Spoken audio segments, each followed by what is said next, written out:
Welcome, ladies and gentlemen, to another DFO DFS hockey report. It is Devil's Night, Thursday, October the 30th. I was on a podcast earlier today, and I was calling it Halloween Eve. That is not correct.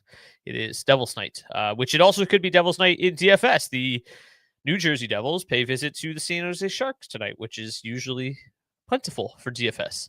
Listen to our guy, Nick. He says, like, subscribe, and join the Discord. Question mark? Should be an exclamation mark. But anyways, thanks for coming. Thanks for joining us, Nick, and everybody else that's out there.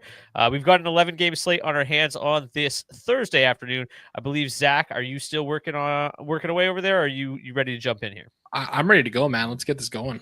All right, let's go through the goalies here. We've got Linus Ullmark starting for the Ottawa Senators. It'll be Devin Cooley for the Calgary Flames.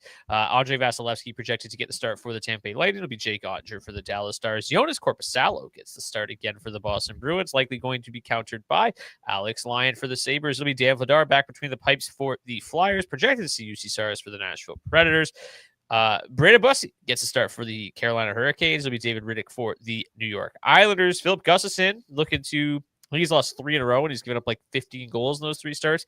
Look to right this ship against the suddenly red hot best team in the NHL, Pittsburgh Penguins, who will go with Tristan Jarry. It'll be Connor Hellebuck up against the Colorado Avalanche. It'll be Connor Hellebuck for the Winnipeg Jets up against the Chicago Blackhawks. There we go. Spencer Knight likely to get the start for Chicago. It'll be Jordan Binnington for the Blues, likely going to see Kevin Lankinen for the Vancouver Canucks. And then the late starts, we've got Stuart Skinner likely to go head-to-head with Igor Shesterkin. Alex Nedeljkovic starts against the New Jersey Devils, who will likely go with Jake Allen after Jacob Markstrom was absolutely torched the other night. And then we're projecting to see Darcy Kemper for the LA Kings. It'll be Cam Talbot for the Detroit Red Wings. So those are the 22 goalies projected, confirmed, likely for tonight's slate. Let's dive into tonight's slate. Zach, why don't you take it away with the Ottawa Senators and Calgary Flames? My absolute pleasure. We got the Calgary Flames paying visit to the Ottawa Senators. I'm not entirely sure what the Calgary Flames game plan is here. There was some talk earlier this week about Matt Coronado and Zane Parekh being healthy scratched for this game. I don't know what's going on in Calgary, but it is weird. I will say that Zane Parekh apparently is banged up. So he's that's just what they're saying, at least. Zane Parekh is banged up, and it's actually going to end up now. It was looking like Coronado. It's actually Connor Zary who's expected to be scratched, and Coronado is expected to play. So just to further your point, I have no idea what's going on in Calgary. And tremendous stuff. Absolutely love to see the smoke screens from one of the worst teams in the NHL this season. Nonetheless, Ottawa Senators coming in as the home favorites here tonight, minus 164 on the money line, 3.5 implied total for the Senators, 2.7 for the Calgary Flames. Calgary won, grading out very well in the charts tonight, number 9th overall here on the slate. The matchups look pretty brutal across the board here for both teams. Calgary 1 has certainly looked like they've turned a corner here. With Jonathan Huberdeau coming back. I don't necessarily love Morgan Frost up there as the third winger, but I definitely think that Huberdeau, Kadri, minis are in play here tonight. It's been a tough year in the goaltending department for the Ottawa Senators here. Linus Ullmark has not been great. I think this is a Senators team that's certainly gettable, despite their fairly good defensive metrics this season. Calgary 1's going to be going up against Ottawa 3 here tonight with 78% of their ice time. Obviously, that Shane Pinto line has been tremendous this season offensively, but they're also not really that much of slouches defensively either. I mean, I shouldn't say that. They're pretty much league average defensively. They're fine defensively. I think Calgary 1's in play here a little bit tonight. I don't think there's any need to really get super high ownership on them, projecting for about 6%. This Ottawa Senators side of things is kind of interesting. Devin Cooley getting the start here tonight for the Calgary Flames. Goaltender who is absolutely gettable from the Ottawa perspective. I mean, I think for me, I like Ottawa 1 here in this spot. I think I like Ottawa 3 in this spot here. Obviously, Ottawa 3 grading out 29th overall in the charts tonight. Ottawa 1 coming in at 39th. Bigger picture, they don't necessarily love the spot here, but it feels kind of gettable with Cooley in the crease. Yeah, it's an interesting game because the Flames kind of just suck. We've seen some really nice performances recently. Drake Batherson's got like 7 points in his last 3 games. Like, he's been just scorching hot. So, I think I've probably got more interest in the Montreal side of, or not Montreal, Ottawa side of things here. Like, I think that goes without saying. The Flames just can't seem to generate anything. They are fifth worst in the league in terms of 5v5 expected goals for. On the flip side, though, both pretty average defensively. So I don't expect major fireworks in this game, but I do think that Ottawa 1 and 3 are relatively interesting. Like the matchups don't necessarily look great specifically for Ottawa 3. So I'll probably lean towards just maybe hoping that Drake Batherson at $5,100 can stay scorching hot. Because like I said, he's been great. Tim Stützle at 6,100 is also very underpriced. So at about 7% ownership, I think that's pretty nice to kind of mini stack those two together. Maybe include someone like Jake Sanderson on the back end. I don't mind Ottawa this evening. Let's get to Tampa Bay, and Dallas should be a fun one there. It's going to be Dallas still without Rupe Hintz this evening. Matt Duchene could play. He traveled. Unclear if he does play. Somebody asked, where can I find the charts? They are in our Discord channel. You can join the Discord by clicking the link in the description of the video on YouTube if you want access to these charts. Tampa is minus 144 home favorites tonight. The Stars just a 2.7 implied total. When we take a look at the stacks for this one, we've got Tampa Bay 1 grading out as the 10th best line to target, seeing a decent chunk of ownership, about 5% this evening. Dallas 2, Robertson, Johnston's been my preferred target from the Dallas Stars. It was a lot easier to play them when they were like high 5s, low 6,000. They're getting up there now, closer to 7K. They grade out 13th best. The rest of these lines, not great. When you take a look at the matchups in this one, pretty mediocre across the board. A little bit better on the Tampa Bay side of things this evening. But I just don't really know if this game is like one that's going to be one that I'm targeting super heavily. I think I might come in on the Tampa Bay side of things a touch, but not a ton. Like this top 6 looks really good, but again, not the greatest matchup. I actually bet the under in this game. So unless it's a jinx, I think they're in a pretty decent spot. I will say too, the offensive numbers here are really good for Tampa too. The usage is probably a little skewed because Curtis Douglas is up there. I would suggest that they're at least top 25 tonight as opposed to 54th if you bump up their usage a little bit. They've been, coming around a little bit haggles rally, but again, I think this is a lower scoring game. I'll probably get to, a little bit of Tampa Bay, but even on the power play tonight, it's been futile. So, I think this game comes in the lower end of the night and probably one that won't draw too much of my ownership. How about you? Yeah, I agree with you. I don't really have a ton of interest in this game. There's not much ownership coming in here in this game either. And I think that's kind of the way that I'm looking at it as well. Probably 5% Tampa 1, mix in a little bit of that Stars power play just because of how hot they've been here to start the season. But I agree with you. I don't think this is a really high scoring game. Yeah, it doesn't look ideal. Somebody just said the standard charts are in the team order, not the ranking order. I just fixed that for you if you're following along on the regular charts. My apologies, Zach. Let's get to game number 3, Boston and Buffalo. Yeah, that last game maybe wasn't going to be a high-scoring one. This one, I think, has the opportunity for it to be so. We got the Boston Bruins hosting the Buffalo Sabres. Sabres coming in as road favorites, minus 121. On the money line, 3.3 implied total for the Sabres, 3.0 for the Boston Bruins. Buffalo 1, Buffalo 2, grading out well inside of the charts. 8th overall, 8th best line to target, I should say, for Buffalo 1 here. And Buffalo 2 coming in, no slouches either, 12th best line to target overall on the slate. There really isn't a lot of ownership coming in on this Buffalo Sabres side of things. And I kind of like getting to this Sabres spot here tonight. Been playing them a fair amount so far this season, especially that second line. Around Josh Doan and Alex Tuch. It looks like Tuch's salary has finally come down a little bit. It was up in the 7K range a couple of days ago and last week. So nice to see that come down a little bit. I think the top 6 here for the Sabres look like they're in a really good spot. The matchup scores are very solid for them. Offensively, they've been chugging along at a great clip. Waiting to see a little bit more from that top line here. I think that's the one issue here on the Sabres side. For as great of a start of the season as it's kind of been for this team as a whole, I'd like to see Buffalo 1 kind of get going a little bit more offensively. Nonetheless, it looks like that second line is in a great spot here tonight. This Boston side of things, I mean, their offensive metrics, especially for Boston 1, are probably skewed with the way this top line is shaping up right now. Marat Kudenisov, I don't even know if I'm going to be even close on that. Hushnadinov. Oh, yeah, I was a mile away there. That guy is up on Boston 1 tonight with Elias Lindholm and David Pastrnak. They're drawing some ownership, 6.9% ownership coming in on Boston 1 here. Obviously, that's largely driven by David Pastrnak projecting for 9.6. He's had success against the Sabres in his career, much like a lot of people have. I don't know if I'm necessarily going to get to Boston 1 here. Maybe 5% Lindholm and Pastrnak.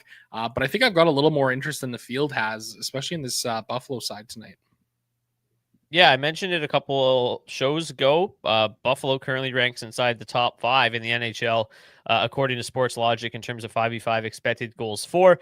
The Boston Bruins defensively are like okay, kind of middle of the pack, so it's maybe not the greatest matchup, but with Jonas Korpisalo getting the start while he was great against the Islanders a couple days ago, I mean, if you really want to put all that faith into a one game sample, by all means, but if you want to take a larger look at what he's done in the Boston Bruins crease as a whole, just an 889 save percentage in 32 games, and then if you date back to 2024, his last 3 seasons, 87 games played and 890 save percentage. So the larger body of work is not great from the Jonas Korpisalo, Boston Bruins netminder. So yeah, I think that these Sabres are certainly interesting this evening. And yeah, like you said, I think I do want to see a little bit more from that top line, but they've been solid enough at 17,200. But I really like that second line as a value option. They've been just playing really, really well.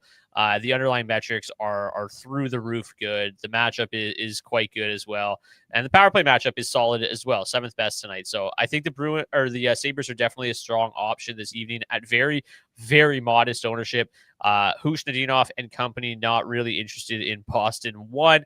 They moved Husnudinov up last game with Lindholm and Pasta, and they didn't do a whole lot. They generated 0.07 expected goals for 5v5 in 7 minutes. So, yeah, as Graham B points out, Husnudinov had he incoming. Yeah, that would pay about plus 4,000, if not more, maybe plus 7,000. So get your bets in this evening. We've got Philadelphia hosting the Nashville Predators. I say it time and time again. This Philadelphia team is a team that I've backed quite a bit financially this season because I think they are supremely underrated as a hockey club. From a DFS standpoint, they don't really get you all that excited because they just don't really do a lot offensively, but they are absolutely stout defensively.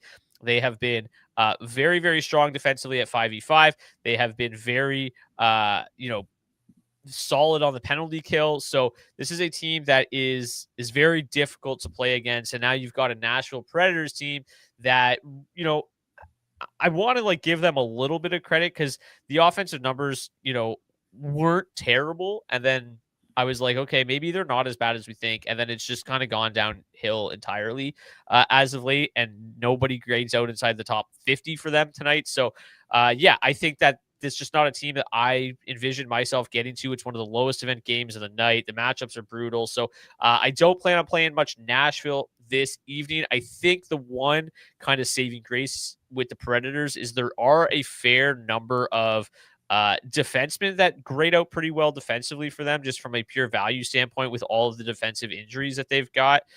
They've got some value in that regard. Brady Shea's only 3,700. You're going to play massive minutes. Nick Hagg's come in and played, 23 minutes tonight at 2,700. So there's some value to be had on this blue line this evening, but that is the extent of my Nashville exposure most likely. I don't know if I'll play a ton of the Flyers either, because again, as good as they are defensively, they don't do much offensively. That being said, this top line's starting to make some noise here recently. The matchup is splendid tonight, 94.3 on the matchup score. They're going to see a lot of this Nashville second line with Svechkov, Stamkos, and I believe it's Evangelista, or is it Marcia? So it is Marcia. So they've been really bad defensively. Philly 1 grading out inside the top 15, seeing a fair chunk of ownership here with Couture, Tippett, and Konechny. Like I said, they've been making some noise as of late with that matchup. I think that I could probably get there a little bit. Do you have any interest in Philly 1 tonight, and are you also just entirely fading the the Nashville Predators? Excuse me. Brother, I've been fading the Nashville Predators for 2 years, and that is not going to change tonight. I just cannot get to the Predators at all, ever. I like getting to the Flyers a bit here tonight. I've been playing a little bit of this second line here. It feels like they've been kind of turning it on a little bit offensively here. I think Philly 1 is a fine play. Not going to go crazy or anything like that because, it is a bit of a, pretty low pace game here. But I'm fine throwing 5% on each of those lines here at a 20 max. Let's get to the next game. We've got Carolina hosting the New York Islanders. Just so you know, Matt Barzal will be a healthy scratch for the Islanders this evening. He was late to the rink, so Patrick Waugh healthy scratching. Matt Barzal. We're expecting Callum Ritchie, according to Elliot Friedman, to get called up and replace Barzal in the lineup. We haven't projected to center that second line until warm up, so just be prepared if you plan on playing the Islanders for whatever reason this evening in a brutal matchup.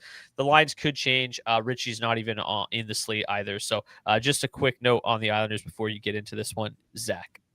I'll keep it simple for everybody here. Just don't play the Islanders tonight. I don't really see any reason to get there. Carolina here, coming in as the home favorites, minus 212 on the money line, 3.7 implied total for them. I believe that's the second highest implied total on the night, just 2.6 for the New York Islanders. Objectively hilarious that now that Lou Lamoriello's gone, all of a sudden players and vets are getting healthy scratched here. I don't know why I find that so funny, but I think it is really funny. This looks like a great spot for the Carolina Hurricanes. Make no mistake about it. Carolina 1 grading out as the number 1 line to target overall. Carolina 2 coming in as the second best, or as the 5th best line overall to target, $11,900 for the second line. I mean, they're just absolutely dirt cheap. And they look to be in a tremendous spot here tonight. They're drawing like a third of the ownership of Carolina 1 here tonight. I think I'm going to be all over this second line here. Jackson Blake, obviously been a great start to the season. A volume monster, 11.4 shots on goal per hour of ice time. Waiting to see some more goals start to come his way. 1.3 individual expected goals per hour so far this season versus just 0.8 actual goals scored. So he's a guy I think is certainly due here. Logan Stankoven and Taylor Hall, I have no issue getting to those guys.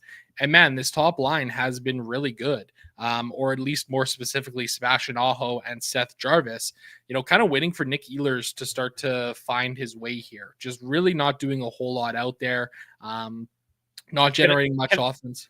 Can I give or shed some light on the Nick Ehlers situation? Like, obviously, they've been very good as a line. The underlying metrics are outstanding. Like you'd see here, the O score of 91.7, one of the best lines on the slate.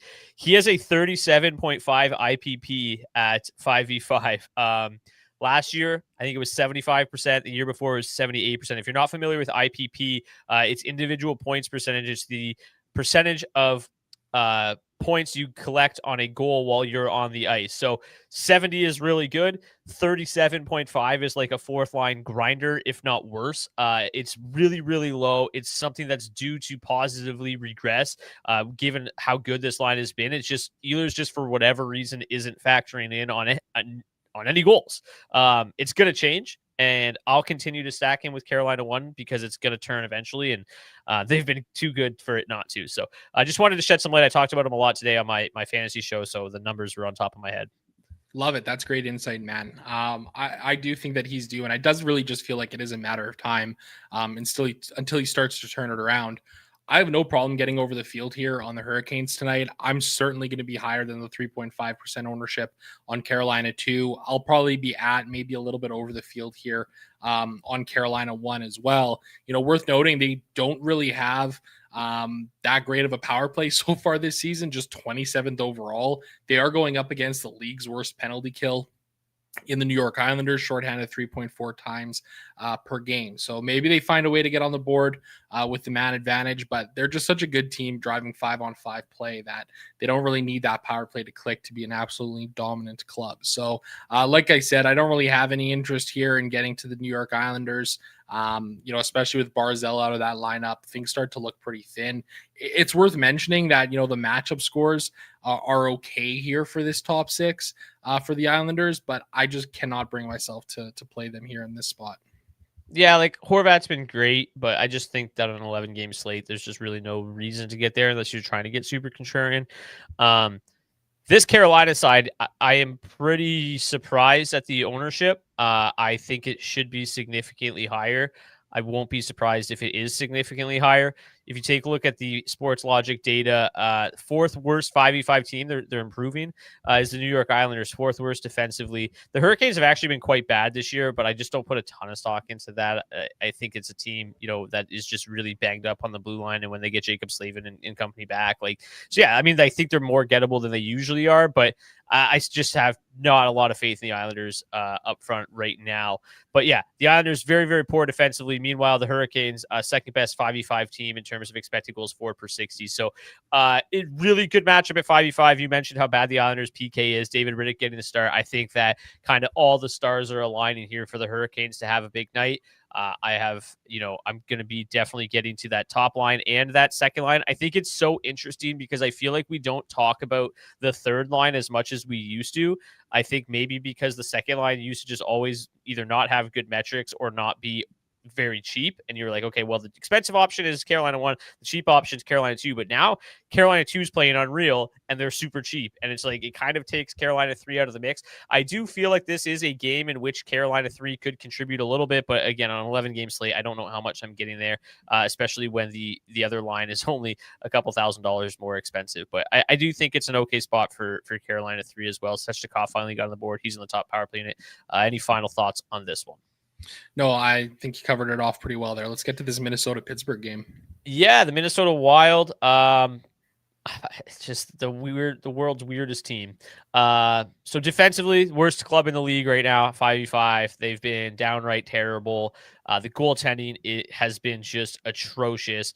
Zach, if you wouldn't mind, while I'm talking about this game, can you pull up Philip Gustafson's numbers over the last couple games? Because I know they're bad, but I want to know just exactly how bad. But while we're talking about the stacks, Minnesota 1 grades out as the third best line to target tonight. Pittsburgh 1 grades out 6th. 17th best for Pittsburgh 2, Minnesota 2 comes out 18th. So a very good looking DFS spot here, right? The implied total is pretty high. The Wild are just horrific defensively. The Pittsburgh Penguins, not, they're better defensively, but not much. Still giving up over 3 expected goals for per 60 at 5v5, ranking 23rd in the league. Minnesota, as I mentioned, dead last. So the offensive the matchups here are really good on both sides. I think there's reason to have interest in this side. It's interesting to see, some positive 5v5 metrics here for Minnesota 1, because it just doesn't feel like they're generating that much offensively. They still, have been much better recently. Like they've climbed out of the basement in terms of 5v5 expected goals for. So I think maybe they're starting to turn a corner a little bit offensively. Still needing to convert on more chances, but at least they're generating. Feels like the positive regression will set in eventually, and I do think this is a pretty good matchup for them. So I'm pretty interested in both sides of the puck here. Both teams pretty good 5v5 or 5v5 matchups and power play matchups. The Pittsburgh Penguins, despite having what looks like the best matchup overall, they still only grade out 12th best because they don't draw a ton of penalties, and the Wild just take no penalties. So as bad as the Wild PK is, and as bad as they are defensively at 5v5, the Penguins are in a good spot, man. Pittsburgh 1's on fire. Hallander up to 5K is kind of wild. But Crosby and Russ playing extremely well right now. That second line, I think it's impossible to just doubt them any longer. The underlying metrics continue to be solid. I did a deep dive on Brazeau and Malkin. The on-ice shooting percentage is 20%. It's obviously going to regress, but there's honestly not that many red flags in Evgeny Malkin's game. It feels like he's actually turned back the clock a little bit. Brazeau, on the other hand, it's kind of just ride the hot hand while you can. It is going to cool off eventually, but I've got data here from the last 10 games for every player on the slate tonight. And in terms of DraftKings points per game, value wise, Sidney Crosby or Anthony Mantha, grades out, Justin Brazeau grades out second best overall. And then you've got Anthony Mantha at 11th best, Sidney Crosby at 12th best, and Evgeny Malkin at 15th best. So this Pittsburgh Penguins team has been on fire as of late, and I do think that they can stay hot in this one. With the way these lines are shaping up for the Minnesota Wild, is it mostly mini stacks for you, of Rossi and Kaprizov? Johansson hasn't been terrible, and at 3K, I think you can include them. They grade out third best overall. I just have a hard time figuring out how to attack Minnesota. They always have a lot of ownership. What are your thoughts here on the Wild side? Yeah, I agree with you. I found myself playing more of this second line here as of late. The large reason is because I think the duo of Eriksson Ek and Matt Boldy versus Kaprizov and Marco Rossi is just a little bit better. I think you're getting a better floor from guys like Eriksson Ek and Boldy than you are from Rossi. Kaprizov obviously continues to be an excellent player. There's no mistaking that. The nice thing about Minnesota too is you get that full correlation on the top power play unit, right? And with how good that power play is, that's kind of the way that I've been leaning. I don't feel like I can ever get Marco Rossi right. Like anytime I ever play him, it's just a snowflake in my lineup. I think I'm okay getting to a bit of Minnesota one here tonight. You mentioned Marcus Johansson. Basically need him to score a goal to pay off any kind of value because he's not really doing a whole lot else. He's shooting a little bit more than he usually does. Like he usually has no floor to speak of. At least he's like getting like 2.5 shots on net right now. Okay, that's totally fair. A 27.8% shooting percentage for him on the season, though, nice, is kind of hilarious to see. So, I think I'm okay getting to a bit of Minnesota here tonight. I kind of actually really like Tristan Jarry in this spot from a goaltending perspective. He has been great against the Wild in his career. 4 wins in 5 games played, 256 goals against average, and a 913 save percentage. His numbers this season have been good so far too, like 4.7 goals saved above expected. You asked about Philip Gustafson's numbers. He's given up 9 goals against in his last 2 starts with an 852 save percentage. Nice. And in his career against the Pittsburgh Penguins, one of the worst matchups for him in terms of teams that he's faced. Just 1 win in 4 games played, a 404 goals against average, and an 873 save percentage. My God. Fire up the Penguins tonight, man. I to me, I think the way that I look at this is the ownership in this game should be reversed. Like I think Pittsburgh 1 should be the highest owned, Pittsburgh 2 the second highest owned, Minnesota 1, Minnesota 2 following after that. Yeah, I agree with you on the Minnesota 2 front. I do feel a little bit better about that full correlation, but obviously Kaprizov can kind of just take over a game, and Rossi and Johansson, nice flyers at their price tag. So yeah, a lot of interest in this game to be sure. I think it's going to be a fun one. Hopefully, lots of goals. Let's get to Chicago and Winnipeg, which might be less goals. Yeah, kind of crazy couple teams here, man. We got the Winnipeg Jets hosting the Chicago Blackhawks, minus 210 favorites on the money line, 3.5 implied total. Connor Bedard hat trick when he was hung over the other night. That was pretty cool to see.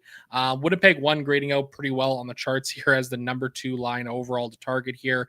Chicago 3 actually grading out as a top line to target on Chicago side, followed by Chicago 2 and Chicago 1. All 3 of these lines within 26th to 30th overall. I don't really know where to go in this game entirely. This Jets team has been just really weird to start the season. Obviously, Winnipeg 1 is a line that you want to play on a fairly regular basis.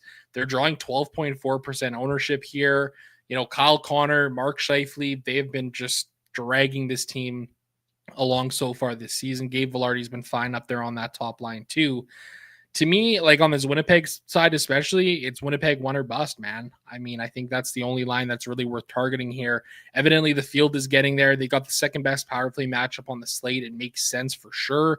The matchup isn't necessarily the greatest. It's nothing to write home about. A 59.8 here.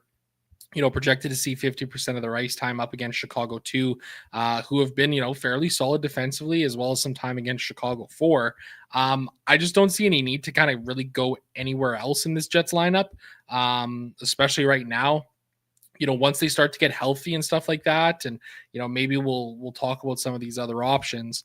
This Chicago side of things, I think it's kind of interesting to get there a little bit. I've been kind of playing and sprinkling them in here a little bit here and there this season. The one concern that I kind of have, especially on that second line, which is the one that I've kind of gone after, the price tag's starting to creep up a little bit. $5,500 for Frank Nazar, $4,700 for Teravainen. They're $13,800 full stack. Maybe the option is maybe just a little bit of Bedard here. Obviously he's, liking where his game is at this season, 1.7 goals per hour, shooting 20%, 4 goals and 6 points in 6 games played against the Jets in his career. Yeah, I'm probably not playing at any Chicago. I don't usually, probably won't. They are scoring well above their means right now. Bedard's a good young player against Hellebuck. I just don't care that much tonight. This game is ridiculous. Let's take a look at the defensive metric first. The Blackhawks are 20th in terms of 5 goals against. Winnipeg is 25th. Both not very good defensively. Then take the offensive metrics. Second worst 5v5 team in terms of expected goals for is Winnipeg. Fourth worst is Chicago. So neither good defensively, neither good offensively. Why I have interest in the Winnipeg Jets is the power play. It's always the power play. It always will be the power play. They have the third best power play against the 17th ranked PK, but is the second best power play advantage on the night because the Chicago Blackhawks simply cannot stay out of the penalty box. 4.4 times short-handed per game is ridiculous. So you give this Winnipeg Jets power play that many opportunities, and they're going to cash in. It's most likely going to be the usual culprits, that top line. About a third of their points right now are coming on the power play, which is crazy. So if they can somehow find a way here to get something going at 5v5, which they've managed to score despite not generating much, but tonight the matchup again is solid enough. I think I'll get to Winnipeg 1, and like you said, that'll be the extent of it. Maybe some Morrissey, maybe some Hellebuck, but I haven't played the Blackhawks very much, and their underlying metrics are just not pretty at all. Like this is crazy, right? Like this is just screams regression. So let's move on to St. Louis and Vancouver. The Canucks just cannot stay healthy. They are just entirely destroyed. This is their lineup tonight. Top line looks fine. Evander Kane, Lucas Reichel, Kiefer Sherwood on the second line, O'Connor, Atu Ratti, Mackenzie McEachran on the third line. I mean, it's ugly, right? No Leckermacky, no Höglander, no Hedel, no Bluger, no Garland, no Quinn Hughes. It's bad. This team is in shambles right now. The Blues, on the other side, they are not going to have Robert Thomas. Dalibor Dvorsky makes his season debut, not in the player pool, though. 10th overall pick a couple years back. It's an interesting game, I think. Once again, I'm mostly interested in playing the St. Louis Blues here. How we're going to go about that, I do not know. It has not worked out at all. But I don't know. I just genuinely don't know where to go. The top line to full stack costs $10,000. I want to be into it. The second line's got a phenomenal matchup. If Dvorsky was on the slate at minimum price, I'd probably play them. I think that maybe a little bit of Jordan Kyrou. He's kind of the only player that's even seen any ownership. Maybe some Snuggerud. I really don't know. The underlying metrics still look good. They're encouraging. It makes you want to play them. Kevin Lankinen getting the start. Power play is awful. I want to play the Blues tonight at 5% at literally the cheapest line I've ever seen. As the cheapest first line, I think, in the history of DFS. So I want to play them. Maybe one off Kyrou, maybe full stack the top line. It's not going to feel good. When you build that lineup, you're not going to be sitting there and boy, am I excited. But I think it can work out. I really do. I think this is a good spot for the Blues. Just not a lot going right for the Canucks. Well, I won't stack the Canucks, I don't think. It is worth mentioning because of the injuries on the blue line. There's a lot of value here on this Canucks blue line this evening that they're just playing absolutely monster minutes. Philip Hronek is what, $3,700 projected for 26 minutes. He's actually been over 28 back-to-back games. That kind of usage is insane. I will play him at 3,700. He is, let me see what he's drawing. I'm on the right sheet here. He is drawing 4.6% ownership. Thank you. Yeah. So, I think there's reason to get to some of the value on the blue line here from the Canucks, but I'm not really going to be stacking them. Do you have any different thoughts? We've seen the Blues really struggle to keep the puck out of their net, but the Canucks just can't seem to get anything going at 5v5, and then the injuries are just brutal. I know, and that's why I think I'm going to play them a little bit. I can't believe I'm saying this, man. I hate playing the Canucks. I kind of like the fact that they're consolidating this top line with DeBrusk, Pettersson, and Besser. I think for that reason and the fact that Jordan Binnington and for Joel Hofer have been just so bad to start this season. It's so shocking how bad. Jordan Binnington in 8 games played this season has won 2 of them. He's got an .863 save percentage and -6 goals saved above expected. That is just absurdly bad. My rule right now is that I am targeting the Blues goaltending. I don't really care what team it is. Following up with that, I guess I'm going to play some Vancouver 1 tonight. I guess I'll play a little Philip Hronek. I kind of hate playing Hronek. I get the usage and the minutes that he plays, but he just doesn't do anything out there. Like, he's got no shot volume. He's got very little block volume. He gets a couple assists here and there. But hopefully tonight is the night that changes and he gets on the board and helps me carry Vancouver 1 to victory. I'll probably play a little bit of the Blues as well here, just because of how banged up Vancouver is and how cheap they are. Probably throw 5% at each of the top 3 lines here: St. Louis 1, 2, and 3. Just hope that it works out somewhere that way. Pia Suter, revenge narrative game tonight. Oh baby, look out! It's so hard. Like, I agree. The logic makes sense. It's just so hard to back the Canucks when Quinn Hughes isn't in the lineup. So hard. It is so even hard. When he's in the lineup, it's like, yeah, I don't know. I don't even want to play him. I really don't want to play him, Brock. But It's crazy how many goals the Blues have given up. They're 7th best in terms of 5v5 expected goals against, according to Sports Logic. The Canucks, on the other hand, 3rd worst in the NHL on offense. Oh, lucky you! You get the Oilers and the Rangers. I think we fixed them. I think we might. Yeah, I think we fixed them. I don't know why we're taking all the credit for it, but yeah. Edmonton Oilers paying host to the New York Rangers tonight. Second game of the year between these two teams. Third Oilers game of the season was against New York. Had a 2-0 win. Trent Frederick had a goal at 5-on-5, and then there was an empty net goal. Pretty ugly game for the Edmonton Oilers. Feels like it could be a bit of a better one here tonight. -159 favorites on the money line at home. 3.4 implied total. 2.7 expected goals for the Rangers. Edmonton is not grading out very well in the charts, and personally, Brock, I think that is very rude that you are making the Oilers grade out so poorly. I understand why. The underlying metrics have not been great for this team so far this season. It feels like they're finally kind of finding a lineup that they're going to stick with here. Knock on wood, this is going to be the 3rd game in a row of McDavid, Nugent Hopkins, and Mangiapane. 3rd game in a row of Draisaitl, Roslovic, and Podkolzin. Jack Roslovic has absolutely started to turn a positive corner here for the Edmonton Oilers. 8 shots on goal in his last 2 games. Had a goal against the Canucks on Saturday as well. Really nice shot. 9.1 shots on goal per hour him. That leads all Edmonton Oilers forwards here so far this season, not named David Tomasek. I've got interest in getting to the Edmonton Oilers here. The field evidently does too. Edmonton 2 drawing 7% ownership, 4.6 for that Edmonton Oilers top line. Ryan Nugent-Hopkins changed stick companies this year. Used to be a CCM guy. He's now a Warrior hockey guy.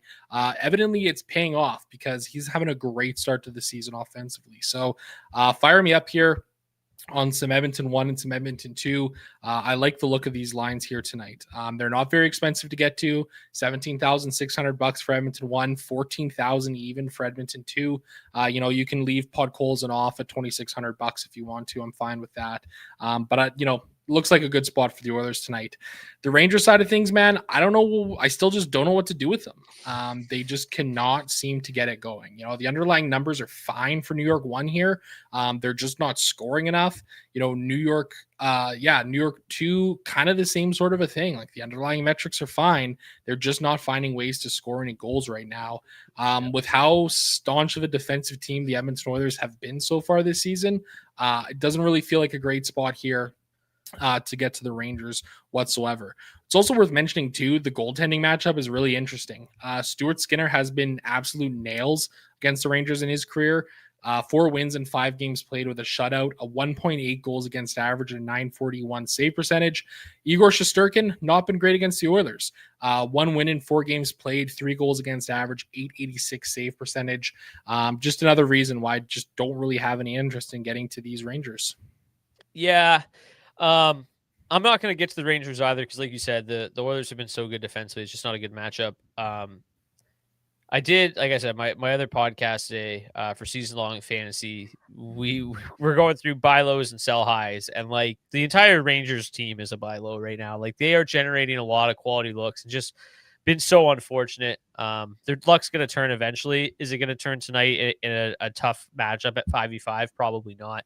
The one thing I will say, like, the Rangers have been very solid defensively. We'll just see if Shesterkin shows up. Like, it hasn't always been, he hasn't been the best. You just laid out his numbers too against the Oilers. So I don't have a lot of faith. The one thing that I'll say to you as we get an announcement that Kemper will be the one that gets to start for the Kings tonight. Thank you, Beebs. The metrics for these Oilers lines, when you look at the Wowie, is much better than what you see on screen. So I do think these Oilers should grade out a little bit better for that reason. But like, it's just not how we're doing things this year. The penalty kill for the Rangers has been good. I'll get to some Edmonton. I know for certain it's going to be less than you. I just think that this has the look of a bit of a lower scoring one. But yeah, I think that Nuge, McDavid, Mangiapane is a nice line to get to at that price tag and that ownership. I feel better about that line than I do the Leon, Podkolzin, and Roslovic line, but Roslovic looks like a nice value option tonight too. Let's get to the Sharks and the Devils. Been some fun hockey being played by the San Jose Sharks as of late, and it should be another fun one tonight. I don't know if I need to talk about the implied totals too much because, well, the Sharks are massive, massive underdogs. The Devils massive favorites tonight. Devils drawing quite a bit of ownership tonight as well. Top line at about 8.2%. They grade out fourth best. Second line grades out with 10% ownership, and they grade out seventh best. Then you've got 19th and 20th for San Jose 1 and San Jose 2. High event game. Really good matchups for this top 6 of the New Jersey Devils. I will say, in terms of expected goals against per 60 at 5v5, San Jose and New Jersey rank neck and neck. They're right beside each other. Where New Jersey excels is they're very good offensively. But I think the Sharks, have been let down a little bit by their goaltending, but it's been mostly their penalty kill. Their penalty kill has been horrendous. Bottom 3 in the league here. So penalty kill, power play matchup for the Devils is very good. The 5v5 matchup, I think, is good enough. Like you see here, the underlying metrics, the matchups here are actually much better for the top 6 than they are the bottom 6. So, yeah, I'm certainly getting to this New Jersey Devils top 6 that's been scorching hot. I don't think there's any reason not to. I'm a little surprised their ownership isn't a little bit higher. They're really not that expensive. Hughes at just 8,300 is super affordable. Bratt under 7K is kind of wild. He's been a pretty unfortunate to not have better numbers to this point. You've also got Timo Meier, obviously going back to San Jose tonight. I know I'm sure he's been back since, but it's always, worth mentioning. I feel like these two met. Yeah, they met a couple like a week ago, and it was only a 3-1 win for the New Jersey Devils in that game. And I believe, Connor Brown added an empty netter to seal it. So it's a great spot. I do think that I'm pretty sure that was the second half of a back-to-back for the Devils, if I remember correctly as well. So I think that this is a really good spot for them. Nico Hischier had 3 assists in that game. Jack Hughes had an assist. I think both these top 2 lines are in great spots. You don't need me to tell you that. I'll be playing them. I'll probably view over the field. Do you have interest in the Sharks? Yeah, I think I got a little bit of interest. I talked about it on Tuesday's show. Them having consolidated this top line with Celebrini, Toffoli, and Will Smith is kind of the reason that I've got some interest. For as good as the Devils have been offensively, like defensively, it's been a bit of a struggle so far this season. San Jose 1 not drawing the best matchup, 43% of their ice time is going to be going up against the best defensive line of New Jersey 2 here tonight. But it kind of feels like they're a line that can still get offense going. I think the biggest thing for me is just their price tag at $17,400 to full stack San Jose 1 is a little bit gross to me.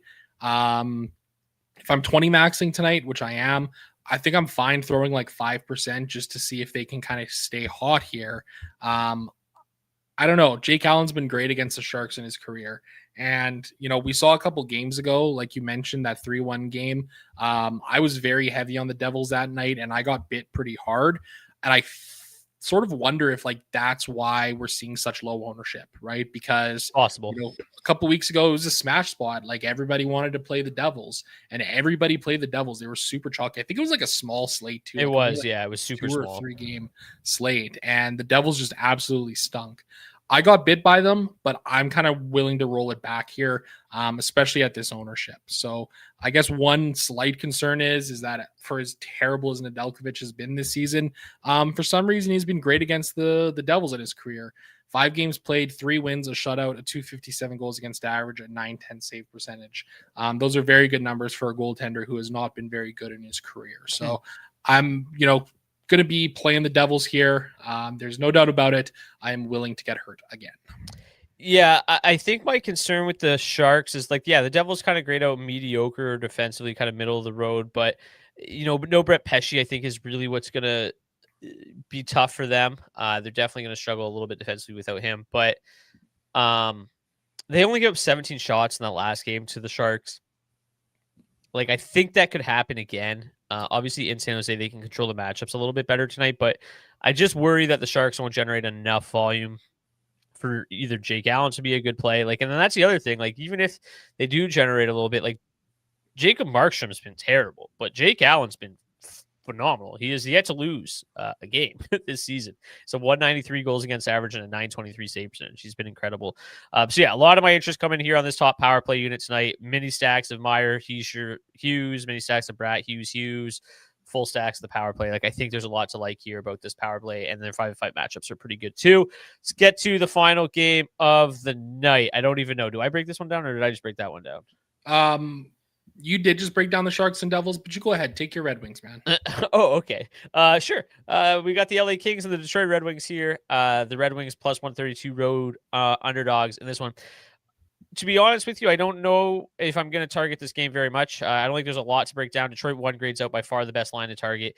The Kings just aren't themselves right now at all. I've seen some rumblings on Twitter about how Hiller still has a job and like they're still winning some games, but they're just not themselves. They're still good defensively. Top 10 in the league here. They're still pretty decent offensively, but they're just not. They don't feel right now. I don't know what it is. They feel off.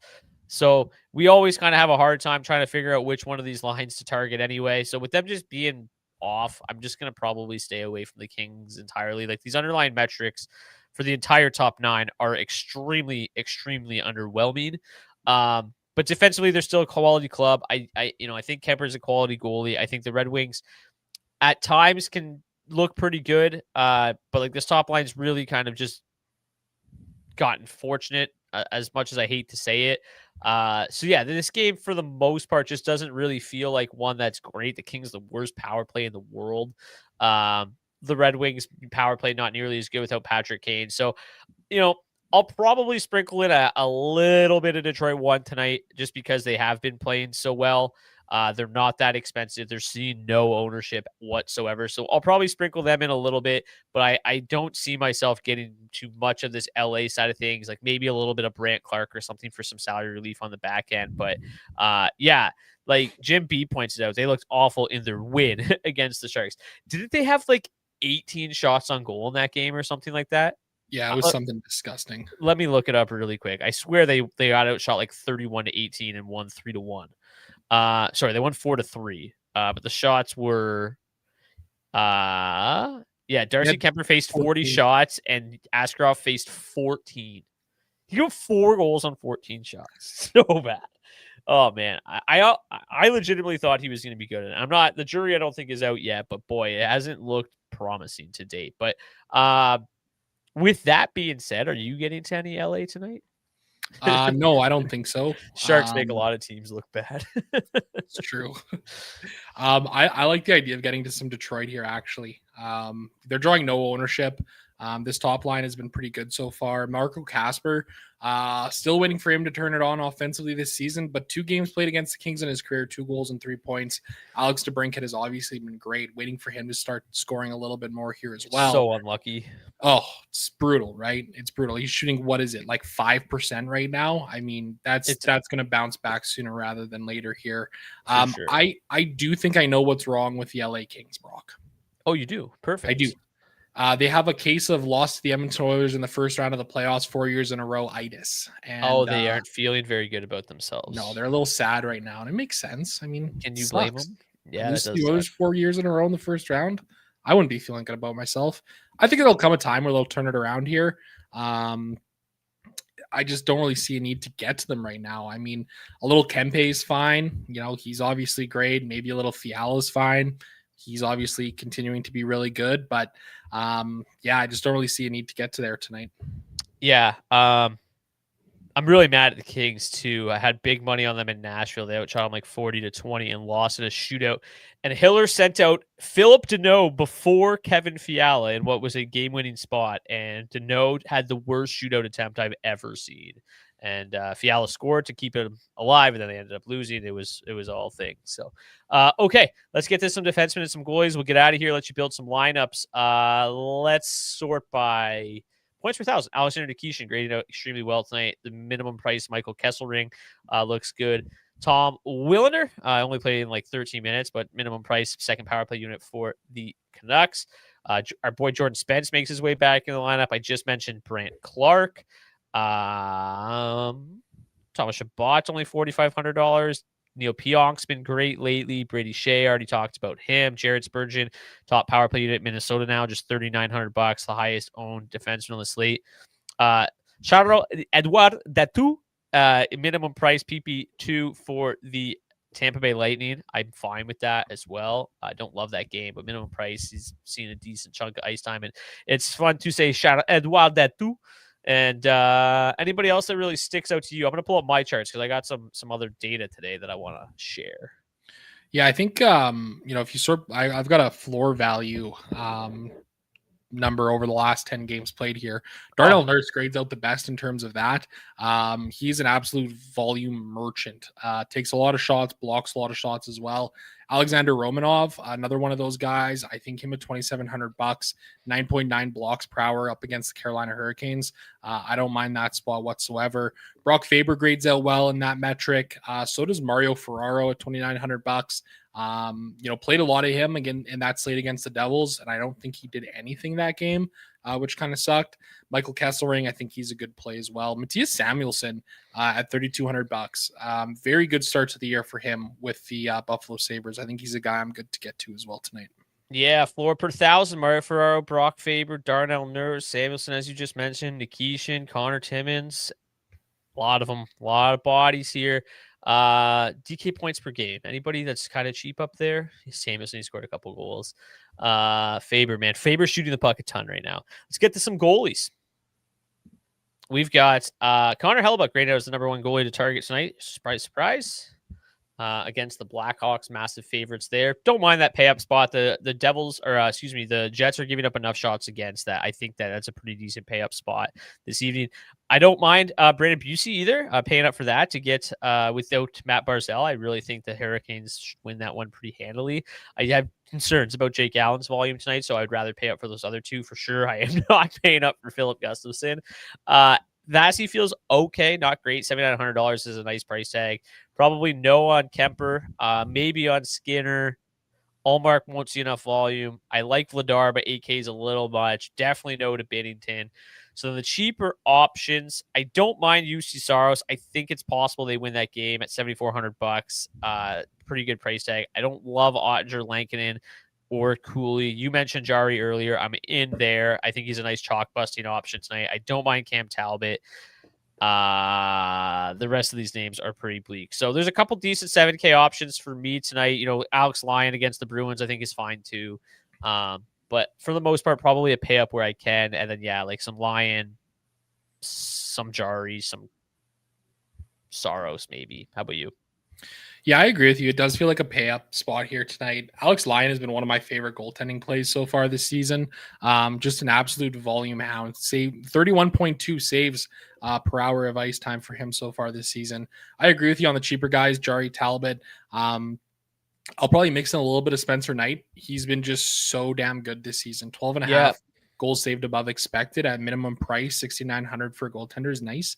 I think that's a fine play in pretty much any matchup here. The expensive guys, my one concern about Brandon Bussey is just the volume.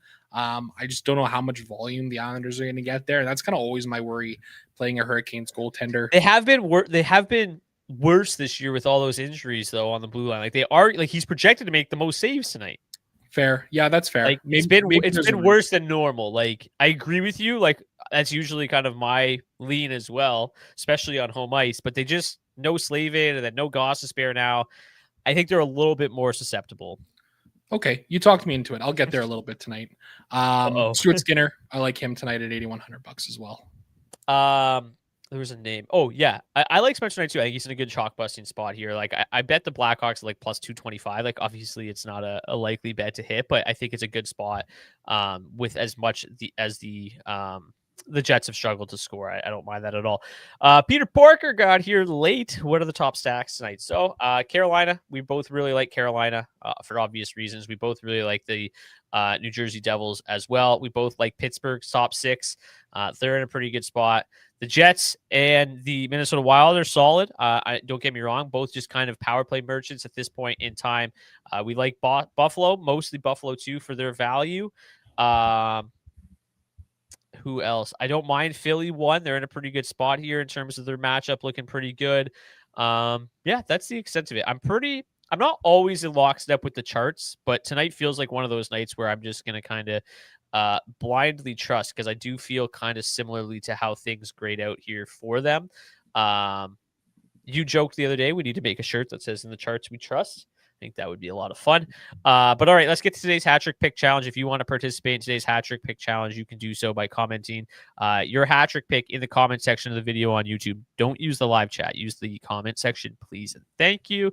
If your player scores a hat trick, we'll get you a $25 gift card to Nation Gear. When did Connor Bedard score the hat trick? Was that Tuesday? I think it was, yeah. All right, so we will. Did anybody pick him? I gotta go back. You make your hat trick pick while I search if anybody picked him. Okay, my hattie pick tonight, I'm going to go with one Seth Jarvis. Stay on Carolina 1. Seth Jarvis, that's a good one. Not that I can see. No, nobody picked Connor Bedard. So we've got, we'll do a draw tomorrow. So we have 2 draws tomorrow.